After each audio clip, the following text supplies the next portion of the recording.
দর্শকবৃন্দ এখানে দেখতে পাচ্ছেন আমাদের কাজ অলমোস্ট 80 থেকে 90% মতো কমপ্লিট হয়ে গেছে। এখানে বেল্ট গুলো লাগানো, বক্স গুলো বসানো, এখন ফ্রি যে রোলার গুলো আছে সাপোর্টিভ থাকে সেগুলো দেয়া হচ্ছে। এখানে কিন্তু 23 ইউনিট সাদা মুরগির খাঁচা রাজশাহী জেলায় বসানো হচ্ছে। দেখতে পাচ্ছেন খুবই সুন্দরভাবে এখানে কিন্তু কাজটি করে দেওয়া হয়েছে। বেলগুলোর কাজও চলমান আছে। এখানে মোটরের সেটআপ বসবে।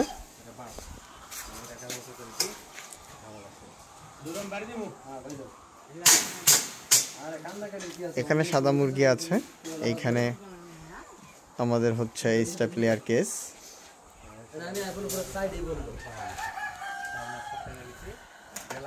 মালিক নিজে